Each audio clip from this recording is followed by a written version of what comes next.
ओम जय बृहस्पति देव। आज सुने बृहस्पति देव की कथा। भारतवर्ष में एक प्रतापी और दानी राजा राज्य करता था। वह नित्य गरीबों और ब्राह्मणों की सहायता करता था। यह बात उसकी रानी को अच्छी नहीं लगती थी। वह न ही गरीबों को दान देती, न ही भगवान का पूजन करती थी और राजा को भी दान देने से मना किया करती थी। एक दिन राजा शिकार खेलने वन को गए हुए थे तो रानी महल में अकेली थी। उसी समय बृहस्पति देव साधु वेश में राजा के महल में भिक्षा के लिए गए और भिक्षा मांगी। रानी ने भिक्षा देने से इनकार किया और कहा, हे साधु महाराज, मैं तो दान पुण्य से तंग आ गई हूँ। मेरा पति सारा धन लुटाते रहते हैं। मेरी इच्छा है कि हमारा धन नष्ट हो जाए, फिर ना रहेगा बांस, ना बजेगी बांसुरी। साधु ने कहा, देवी, तुम तो बड़ी विचित्र हो। धन संतान तो सभी चाहते हैं, पुत्र और लक्ष्मी तो पापी के घर भी होने चाहिए। यदि तुम्हारे पास अधिक धन है तो भूखों को भोजन दो, प्यासों के लिए प्याऊ बनवाओ, मुसाफिरों के लिए धर्मशालाएं खुलवाओ। जो निर्धन अपनी कुंवारी कन्याओं का विवाह नहीं कर सकते, उनका विवाह करा दो। ऐसे और कई काम हैं जिनके करने से तुम्हारा यश लोक परलोक में फैलेगा। परंतु रानी पर उपदेश का कोई प्रभाव ना पड़ा। वह बोली, महाराज, आप मुझे कुछ ना समझाएं। मैं ऐसा धन नहीं चाहती जो हर जगह बांटती फिरूं। साधु ने उत्तर दिया, यदि तुम्हारी ऐसी इच्छा है तो तथास्तु। तुम ऐसा करना कि बृहस्पतिवार को घर लीप कर पीली मिट्टी से अपना सिर धोकर स्नान करना, भट्टी चढ़ाकर कपड़े धोना। ऐसा करने से आपका सारा धन नष्ट हो जाएगा। इतना कहकर वह साधु महाराज वहां से आलोप हो गए। साधु के अनुसार कई बातों को पूरा करते हुए रानी को केवल 3 बृहस्पतिवार ही बीते थे कि उसकी समस्त धन संपत्ति नष्ट हो गई। भोजन के लिए राजा का परिवार तरसने लगा। तब एक दिन राजा ने रानी से बोला कि हे रानी, तुम यहीं रहो, मैं दूसरे देश को जाता हूँ, क्योंकि यहाँ पर सभी लोग मुझे जानते हैं, इसलिए मैं कोई छोटा कार्य नहीं कर सकता। ऐसा कहकर राजा प्रदेश को चला गया। वहां वह जंगल से लकड़ी काट कर लाता और शहर में बेचता। इस तरह वह अपना जीवन व्यतीत करने लगा। इधर राजा के प्रदेश जाते ही रानी और दासी दुखी रहने लगी। एक बार जब रानी और दासी को 7 दिन तक बिना भोजन के रहना पड़ा तो रानी ने अपनी दासी से कहा, हे दासी, पास ही के नगर में मेरी बहन रहती है। वह बड़ी धनवान है, तो उसके पास जा और कुछ ले आ, ताकि थोड़ी बहुत गुजर बसर हो जाए। दासी रानी की बहन के पास गई। उस दिन गुरुवार था और रानी की बहन उस समय गुरुवार व्रत की कथा सुन रही थी। दासी ने रानी की बहन को अपनी रानी का संदेश दिया, लेकिन रानी की बड़ी बहन ने कोई उत्तर ना दिया। जब दासी को रानी की बहन से कोई उत्तर नहीं मिला तो वह बहुत दुखी हुई और उसे क्रोध भी आया। दासी ने वापस आकर रानी को सारी बात बता दी। सुनकर रानी ने अपने भाग्य को कोसा। उधर रानी की बहन ने सोचा कि मेरी बहन की दासी आई थी, परंतु मैं उससे कुछ नहीं बोली, इससे वह बहुत दुखी हुई होगी। कथा सुनकर और पूजन समाप्त करके वह अपनी बहन के घर आई और कहने लगी, हे बहन, मैं बृहस्पतिवार का व्रत कर रही थी। तुम्हारी दासी मेरे घर आई थी, परंतु जब तक कथा होती है तब तक ना तो उठते हैं और ना ही बोलते हैं, इसलिए मैं नहीं बोली। कहो दासी क्यों गई थी? रानी बोली, बहन, तुमसे क्या छिपाऊं, हमारे घर में खाने तक को अनाज नहीं था। ऐसा कहते कहते रानी की आंखें भर आई। उसने दासी समेत पिछले 7 दिनों से भूखे रहने तक की बात भी अपनी बहन को विस्तार पूर्वक सुना दी। रानी की बहन बोली, देखो बहन, भगवान बृहस्पति देव सबकी मनोकामना को पूर्ण करते हैं। देखो, शायद तुम्हारे घर में अनाज रखा हो। पहले तो रानी को विश्वास नहीं हुआ, पर बहन के आग्रह करने पर उसने अपनी दासी को अंदर भेजा तो उसे सचमुच अनाज से भरा एक घड़ा मिल गया। यह देखकर दासी को बड़ी हैरानी हुई।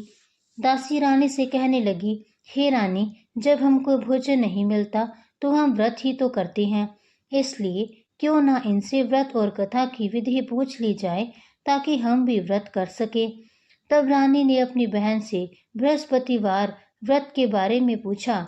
उसकी बहन ने बताया, बृहस्पतिवार के व्रत में चने की दाल और मुनक्का से विष्णु भगवान का केले के जड़ में पूजन करें तथा दीपक जलाएं, व्रत कथा सुने और पीला भोजन ही करें। इससे बृहस्पति देव प्रसन्न होते हैं। व्रत और पूजन विधि बताकर रानी की बहन अपने घर को लौट गई। 7 दिन के बाद जब गुरुवार आया तो रानी और दासी ने व्रत रखा। घुड़साल में जाकर चना और गुड़ लेकर आई। फिर उससे केले की जड़ तथा विष्णु भगवान का पूजन किया। अब पीला भोजन कहाँ से आए? इस बात को लेकर दोनों बहुत दुखी थे। क्योंकि उन्होंने व्रत रखा था, इसलिए बृहस्पति देव उनसे प्रसन्न थे। इसलिए वे एक साधारण व्यक्ति का रूप धारण कर 2 थालों में सुंदर पीला भोजन दासी को दे गए।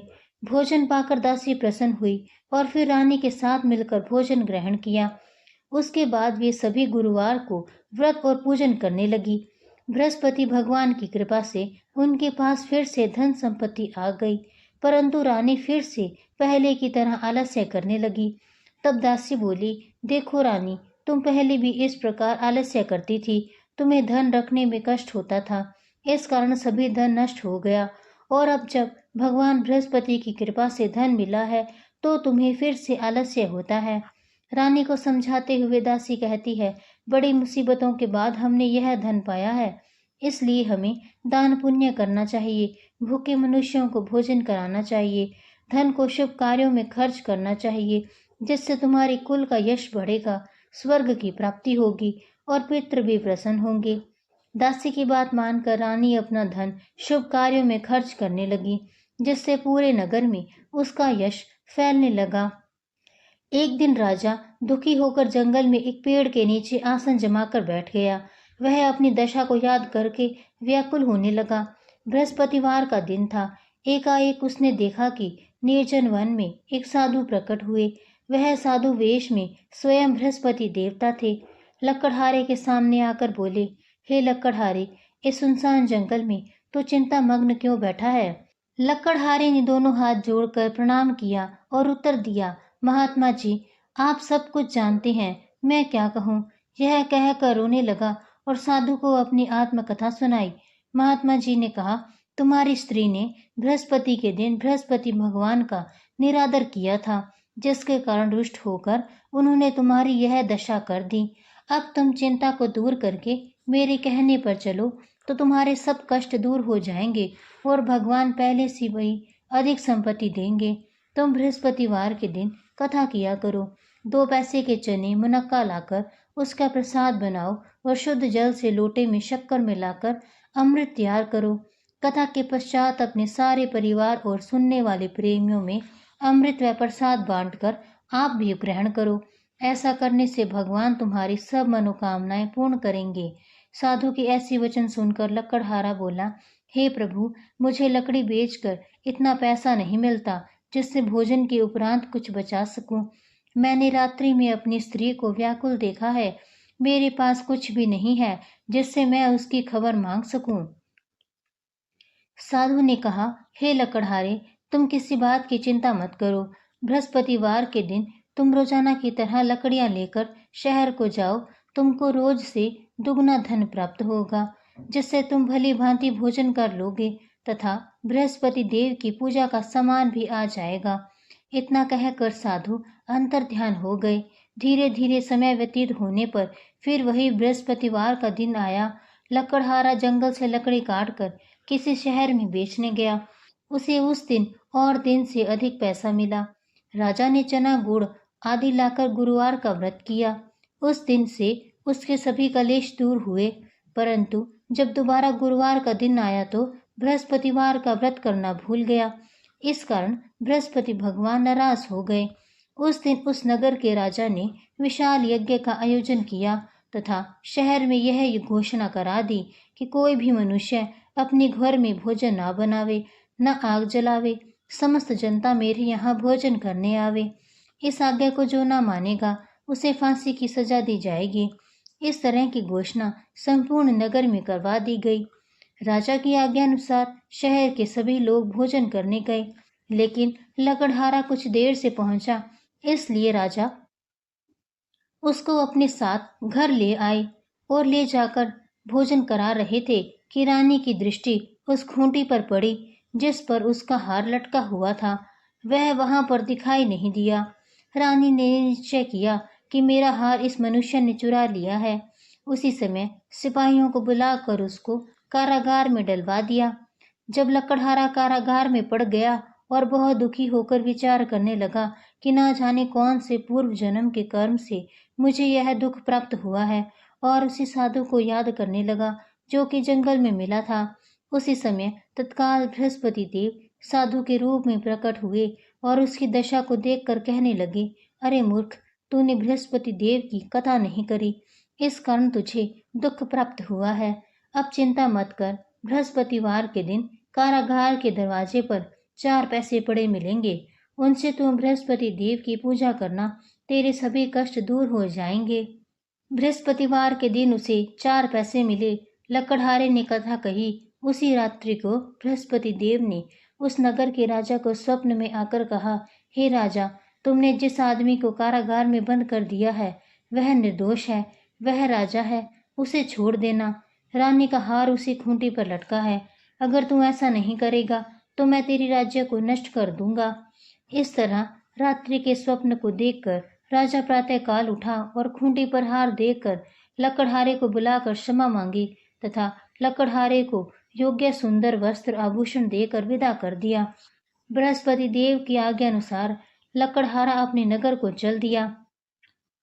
राजा जब अपने नगर के निकट पहुंचा तो उससे बड़ा आश्चर्य हुआ।